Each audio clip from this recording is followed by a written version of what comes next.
Hey, what's up, guys? All right, so for today, I figured I'd do one of those, you know, face things as opposed to you just looking at my screen. I know that's very dry. Before we jump into what I want to talk about, I want to make sure I don't forget the sort of business of class. Basically, you have your last two bibs due. I'm not sure how to word this. This video is for Tuesday, but I posted on Monday, so if you're watching it on Monday, which is today, the bibs are due tomorrow. Of course, probably a clearer way to say all of that would be the bibs are due on the 15th. Maybe we roll with that. I'm an idiot. Okay, so that's when the last two bibs are due. We're going to talk more about that today. And then for Thursday, you have an intro and a body paragraph. We're going to cover those in depth with the next video. But I will tell you, if it helps, and I would think that it would, in terms of structure, we're still building these papers exactly like we've built all the other ones. So parts of an introduction, parts of a body paragraph, none of that changes. What changes, of course, is the kinds of information we're working with, and in a way, how we're working with it, like a little bit. What I mean, but we're gonna hopefully solve that today, because I'm still seeing some issues in terms of just what we're trying to accomplish in these papers. So I'm gonna use a couple bibs from some of your classmates to one more time, hopefully, talk about what we're trying to do in this paper. And of course, that will be the biggest puzzle piece when it comes to just what the hell you're supposed to write about for Thursday. So let's get into that. To begin with, I've included a document. It's up on CourseDin. There's two bibs. I should go ahead and tell you these are actually two different students. They're writing about two different things. But each one of these entries I think works really well in a couple different ways. I want to talk to you about them. So if you have not already, you'll need to read both of these. I will tell you, though, we're going to talk about the one about Roseanne first. So even if you have read both, well done, being ahead of the game, reading before you go look at the video. At the very least, review that Roseanne bib we're going to talk about here in a second. I'm going to give you a moment to pause and do that. I'm going to do this while you do that. All right, so to begin with, what do we have? Well, to kind of cut right to the chase, this is an okay article. First of all, it's from a reputable magazine, Time Magazine, all that stuff, so that's great. I don't know how useful it is. What I mean is, you can have one entry like this, and I think in a lot of cases you should. So for this student, they want to write about some crazy stuff Roseanne said a couple years back. Fine. It would be a good idea to have one source that gives you that information. And I'm using that word on purpose. This article, for what we're trying to do, is really only useful for informational purposes. Now there's some dangers there, and I'm gonna get to those in a second. But basically, you need at least a source, right, that talks about what happened. Whether it's Roseanne, I'm trying to think of other examples I've seen. Oh, my mind's going. Somebody wanted to write about Jussie Smollett a couple years ago, right? He's in the news again because he just got sentenced, I think. Things like this, whoever you pick, whatever they did, whatever it was. Yeah, having an article about that is a pretty good idea. We need information. We need to be able to cite this stuff, make sure it's correct, all those things. Okay. The issue I'm seeing with people with sources like this is, in some cases, those are the only kinds of sources they have. So they'll, like for their first bibs, because again, your second round isn't due until Tuesday, both of their entries are sources like this. That's a problem. On the one hand, you have two sources that basically just say the same thing. I don't know how useful that's going to be, right? And two, bear in mind, we're not trying to, in this example, write a paper about Roseanne. Granted, and I think most of us would agree, she said some wild stuff. Like, that pretty much goes without saying. But then that kind of makes my point for me. We're not going to write a paper where we find some way to say that she wrote some wild stuff. That's clear. That's not really an argument worth making. And also, again, it's not the kind of paper we're trying to write anyway. What we're interested in, again, is the conversation around that. So Roseanne did a thing. First of all, this article, apparently she has a history of doing a thing, okay? Step number one would be like picking one or two of those at most, and ideally they'd be like sort of close together in time, right? That's your starting point, and then you go see what was said about it or what happened, what people did, how people reacted. Our text is that reaction. And look, this article is part of that reaction. You can talk about this article like that if you want, okay? I keep referring to it as a conversation. What's the conversation around whatever this person did? That's what we want to talk about. You'll notice, we'll kind of dive into some of the specifics here. The first two paragraphs in this bib talk about the article itself, which is fine, okay? Again, I would quibble, especially with that second paragraph. They're saying fits into the bigger picture but we're focusing on Roseanne. We're not focusing on the correct thing. So, but those last two paragraphs, those are our most specific information, right? Those are our quotations. One, we have about Roseanne, again, saying some really wild stuff about a person. And then the next one, we have Roseanne saying some more wild stuff about more people. Maybe we could, we could use one of those, again, in the early parts of our paper as our example. Like what kicked all this off, what started this conversation in terms of people reacting to whatever this person said. Fine. Beyond that, it's not worth a whole lot. It's worth context. Again, I don't want to short sell it. It's important, but we cannot spend all of our time talking about it. And I worry that some of you are doing that, okay? So pick one of these quotations. Either one would work for our purposes because they're bananas, okay? And we roll with that. And then we can go out looking for sources, and there's gonna be sources talking about this stuff specifically, or, and we'll get to this in a moment in the case of our second bib, talking about this phenomenon a little more generally, right? Either one is sort of in play, but right now the focus is just off on this first bib. Okay. To cap all that off, and then we'll move to the second bib. This student tries to, I say try, they come to an argument by the end of their bib, which I absolutely appreciate. Again, the problem is they're focused on the wrong thing. But you can tell that they're focused on Roseanne as opposed to what we're trying to talk about. Because here at the end they say bar, which is Roseanne's last name. Let the power of social media go, I think they mean to her head. Something about the idea of false power to make some very bad choices through technology. Now there's some phrasing issues there that kind of muddy the waters, but basically we've just dressed up the idea that Roseanne screwed up. That very bad choices. And again, that's kind of all you can say about stuff like this. That's part of the reason we're not writing our papers about it, is because all of you will just end up turning in papers where you say, this person really screwed up. And it's, yeah, obviously. But how do we move a little more in the direction we're looking for? Well, the second bib, and again, if you've already read it, well done. But if you please take a moment to review, skim, what have you, that second bib, we're going to talk about it. Go for it. Great. All right. So this one, I would hope feels pretty different, right? Now, of course, they're in the same ballpark. They're talking about the same kinds of things. But already you'll notice this Brian Erickson person, we mentioned James Gunn a couple of times. I forget I want to say James Gunn, and I hope I'm not misremembering this, but I feel like he's the guy that directed the Guardians of the Galaxy movies. I assume many of you are fans.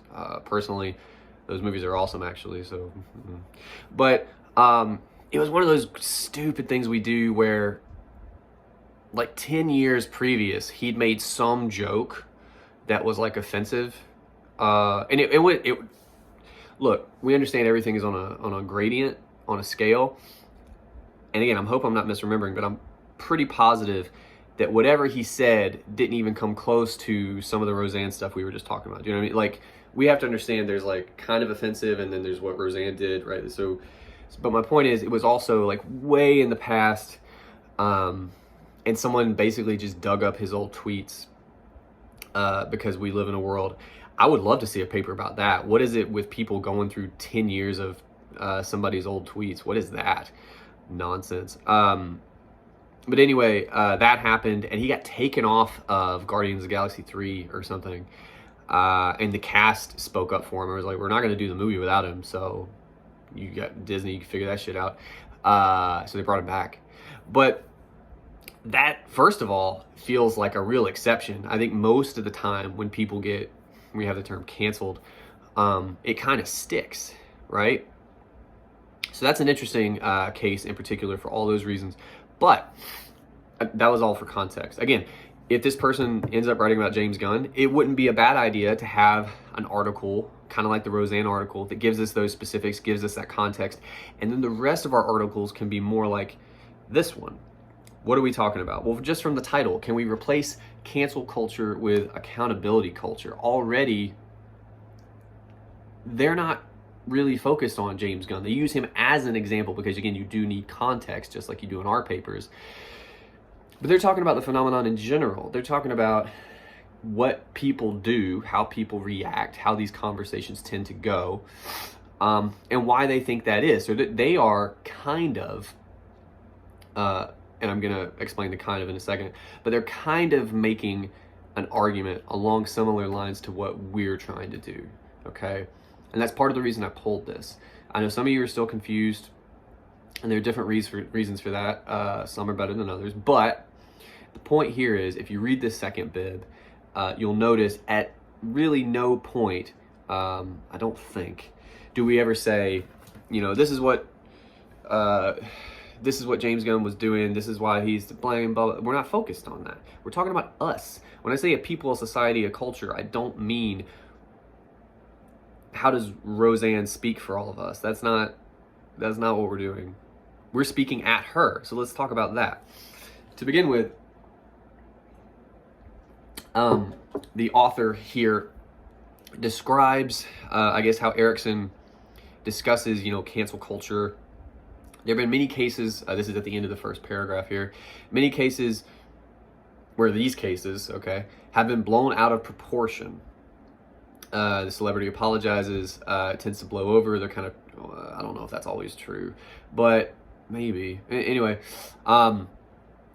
they get to Erickson's argument, which is this guy says we should look for accountability instead of, should be cancellation. But what does that mean? Well, the argument, I guess, from this guy is, instead of just saying bye to people when they, and again, there's obviously a gradient, you know, different, I guess, crimes, for lack of a better word, maybe justify different punishments. But along the lines of this guy's argument, I think a lot of the time we just leap to the only punishment we seem to have, which is getting rid of people. And this guy says, well, maybe that shouldn't always be the case. Maybe there should be other alternatives to just canceling somebody, right? The idea of accountability is interesting. Like, what does that mean? You would think the way we talk about somebody being canceled, that would come with accountability. But I guess, because it's not here, I guess part of the argument would be if somebody just gets to leave in a way after that cancellation, which I'm sure sucks, they really don't have to face any of the music after that. They're gone, right? And in a lot of cases, I mean, surely not everyone, but a lot of, like Roseanne, for instance, I would imagine she was a big name. Like my mother used to watch the old show, like when I was a kid. So she's probably doing all right, like financially. I don't know, like, is she super happy that she like lost her show? Probably not. But is she probably way better off than all of us, maybe even put together? Yeah. So, like, what does canceling even do, right? As opposed to what this guy's arguing for, accountability. It's an idea, funny enough, that we have in our sort of criminal justice system, which is also probably broken. But this idea that you want to rehabilitate people, right? If, and this is a pretty big if, that this Erickson guy is talking about, if we claim we want people to do better, know better, learn, well then, especially that last one, that comes with mistakes. That comes with sort of figuring out how you need to change behavior or worldview or anything like that. You can't cancel somebody and expect them to learn anything, because again, they're gone, right? Accountability would mean, well, what did this person do or say or what have you? Obviously there's going to be a response to that, but then after that, you would have to allow for them coming back in some capacity, right? And John Oliver talks about this a little bit too. He talks about duration, right? Sorry, cat had an issue. All right. Where were we? So that's kind of the gist of not just this guy's argument, but I even riffed on it for a minute to try to give you an example of what you can start to think about when it comes to applying arguments. And that's kind of the big difference between the Roseanne article and this one. Number one is focus, again, because you don't want to really spend a whole lot of time talking about the actual person and what they did. That's not our text. But two, because when you do that, you really just end up talking about what you think that person should have done or should not have done. And again, we're not interested in should statements. I'm going to go ahead and double down on that and say to all of you, please, please do not use the word should or any of its synonyms. We could. Don't do any of that in your paper. The primary reason for that is because when you say should, you're supposing a hypothetical scenario in which we do not exist. Granted, people should be nicer on Twitter. Or, to be more specific, Roseanne should have been way less racist on Twitter. Absolutely. But she was, right? And when you say should, you just sidestep all of it. You just pretend like it doesn't exist. And you're like, let's talk about a world where everybody's happier. Well, they're not. Let's talk about the world we're in. So please, please, please, please, if you take nothing else away from this video, avoid should, could, any of that stuff. We don't need it. And in most cases, I'll agree with you that those things should happen, but that's not where we're at. Let's focus on where we're at. To bring it back to where we are, for instance, in Erickson, in that second paragraph, they say their first quote. Of course, it's quotation, but you guys don't do that. He talks about this accountability. Public figures would be able to own up to their mistakes, vow to do better. And again, I suppose you could measure that vow. You could gauge their behavior going forward. Look, if we're talking about a world that should be better, and of course we're not in our papers, but if that's the goal, this is leading to an argument, by the way, then isn't that what we should be doing? Like, this brings me back to hopefully what will be a better understanding of this assignment. Suppose this. What is the aim with our responses to this stuff on, I keep using Twitter as an example because it's like the biggest one, but I'm sure people screw up on Instagram. I'm sure people do things other places. When somebody says a thing that they shouldn't on Twitter, we let them know about it if they're famous or whatever, right? That happens, okay. What's the goal of that response, though? Like, if, as a theory, you think our goal is to make the world a better place, aren't those people a part of the world, right? And aren't there a lot of people who, for different reasons, see the world in a similar way to that person? Are we just going to cancel all those people? First of all, I don't think that's possible. But supposing that it was, what then? Don't you just have a whole lot of people that you never hear from who definitely still exist and build a world that you're in? You just don't realize it? And do you think their opinions change because you no longer listen to them? So what's the real goal then? This is where we get into argument. What does it say about us as a people, a society, a culture? We tell ourselves we want to cancel people and do all these things because, again, I think it comes from mostly a good motivation because we want the world to be a better place. We sort of don't want to tolerate awfulness. I don't know if this is the best way I can say it because it's all kinds of different things. For sure. But it's interesting that our go-to seems to kind of always be just shutting someone down. Why is that? Is it, option one is, well, it's because we want to make the world a better place. You know, maybe based upon sources you find and arguments you build based upon those sources. Maybe. That's one option. Another option when it comes to an argument there would be, and I'm pretty cynical, just to let you know, maybe, as this author kind of gets into at the end of their bib, we tend to only respond with our emotions. We don't tend to respond rationally. Is there something about online interaction that is given to that? Maybe. That's an avenue we could walk down. What does it mean when we only think with our heart as opposed to our head? It's interesting. Of course, you would need to get more specific. One specific argument down that road might be, well, if we're only thinking sort of emotionally and not rationally, might we be given to more selfish desires? What does that mean? Well, it's just more fun to shut somebody down, and it's a lot less work, actually.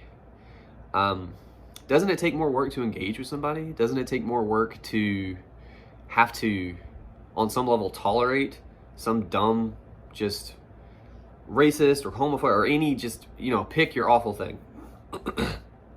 Isn't it way more work in all kinds of ways to have to deal with a person like that and try to talk to them and even see eye to eye a little bit and help them understand why whatever it is they're saying is really messed up, or it's work to do those things.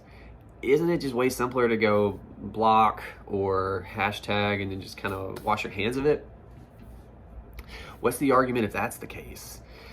Again, I told you I'm cynical, so a lot of my arguments tend to veer toward the cynical. There are rosier ways to put that. But the point I'm trying to make to you is these are the kinds of arguments we're interested in, not what did somebody do. And again, this is on the prompt. This is also in a lot of the videos we've posted, right? You start with whatever that person did because you need context. But the rest of your paper really needs to be interested in what did we do as a result. That's your text. Again, this guy's talking about James Gunn. James Gunn ends up making a comeback. So that's a very interesting case. But why was he allowed a comeback? Because that might, for context, that might have more than a little bit to do with us. Number one, the thing he did was a long time ago. Number two, it wasn't as bad as somebody like Roseanne, what she said. Okay. Number three, the other movie stars on the film said they wouldn't do it without him. At least some of them did. That's pretty big. Now we're talking about money, right? That's kind of an interesting part of the conversation. So in Roseanne's case, like I remember when this went down, they took her show and they started calling it The Connors because that's the family name, and they just kicked her. I think they killed her character, if I'm not mistaken. That's canceling for you. But if the rest of the people on the show had been like, can't do it without her, it's named after her. We're gonna, I'd be curious to know what I think it was ABC, whoever the network was. I'd be curious to know what they would have done in that case, because on some level, according to David Pakman, right, these companies are companies. They're worried about money. That's an interesting part of the conversation that some of you could consider based upon whatever you're writing about. We assume, I think sometimes, that these companies all want to do the right thing, which is silly. But they're really interested in social anything. No, they're interested in money. They're interested in brands. Why did Nike have like Colin Kaepernick stuff up in Times Square a couple years ago? Because they knew people would buy shoes. They don't care. So it's interesting too when in some of these scenarios when you involve money in these situations. What does that say about it? What does that say about our assumptions as a culture? What does that say maybe really moves our culture? Why would Disney, those are the people that make Guardians of the Galaxy, all that stuff, why would they initially take James Gunn off the movie, right? He made those movies. He's a director, and he's a super involved director, so like those movies don't exist in the way that we know them without that guy. So it's kind of a big deal to take him off the third one. I believe it was the third one. That's a big decision. Why did they make that? Did they make that decision because the thing he said 10 years ago or whatever it was so bad that they just couldn't tolerate him? Well, if that's the case, then what does it mean when they bring him back pretty quick? I don't know that they were motivated by wanting to defend whoever it was he offended, right? So what's really going on here? There's an argument there. That's what we're trying to do. When I say, what does this say about us as a people, a society, a culture? Again, we need to focus on us. Granted, there's thousands or maybe even some cases millions of people who respond to these things. Obviously, you can't deal with all of that. That's why you go find articles. In many cases, or I'll say in all cases, if you look hard enough, you can find articles that work with some aspect of whatever it is you're talking about. So even in Roseanne's case, and again, these are from two different, it's my wife's cuckoo clock. I have to let it finish, it kills me. So even in this case, these are two different students, right? Writing about two different things.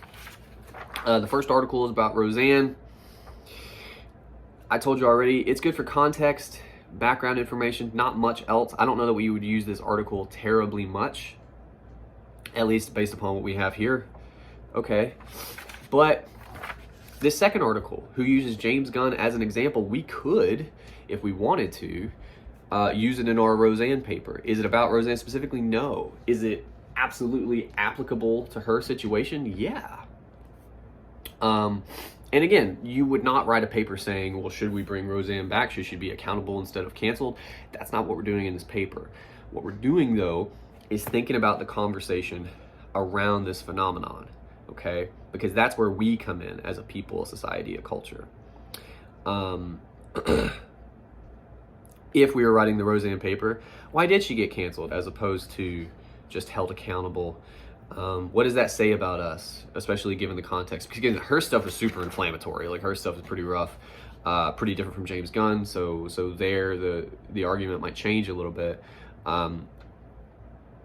There's also other context. I've read that, because again, this has happened years ago. I remember somebody pointed out that Roseanne had a legit brain injury years back, and no one was considering that she might actually just have like fucking problems. I don't know. That gives me into like the Kanye territory where people just want to react to his stuff rather than anyone's kind of saying maybe the dude just needs help type of thing. Again, that's why your context matters. I'm almost done. I promise. I want to be very clear here. Whatever your sort of initial tweet is, or person, or whatever they did, movement you're writing about, that's your context, okay? So that's going to really, obviously, I would hope, change your argument, however you're building it. But you got to move past that. And these other articles that talk about the phenomenon itself, or talk about people's responses, because in some cases there will be sort of different arguments, right? Different sides of the fence. That's the stuff you want to go find. Because that's going to really help you gauge what that conversation looks like. And then you can come in and kind of try to make an argument about why the conversation looks like that, okay? Why does everyone agree we could cancel Roseanne? Why does nobody have a problem with it? It's probably got more than a little bit to do with how inflammatory her stuff is, okay? But still, like the way that played out, why do we do it that way? As opposed to, in this other paper, why does James Gunn initially get canceled? I mean, again, I keep, that's kind of stuck in my craw, but it's really interesting to me in that case that our first move is to just get rid of somebody. That's our go-to. In this second bib, the very last line, they call it a nuclear warhead of cancel culture. It kind of is, and it's interesting that would be our first response. Our initial response is get out. You would think, again, if this was about like learning or making the world better, that wouldn't be the first thing we did. It would be on the table, you know, because surely some situations would warrant it, but it's kind of wild that that's every situation, it seems like. So what does that maybe say about us and how we want I gave you a couple examples maybe halfway through the video. I hope this gave you something to think about. Again, I'm trying real hard to impress upon you what it is we're doing in this paper. I think some of you have missed the mark just a little bit. The good news is, whatever sources you found, I think many of them are still applicable. The point here is, though, that you got to apply them in a slightly different way. To remind you what we're doing, again, you have 2 more bibs due Tuesday. So if you haven't done those yet, hopefully this will inform that search a little bit. Also, Thursday, intro and body paragraph. Again, those are built in the same way. They use the same structures, of course. The kinds of arguments we're doing this time are a little bit different, and we will talk more about those in the next video. Hope everyone's well. I hope this was slightly less boring than just looking at a screen. And yeah, I'll see you next time. Thanks.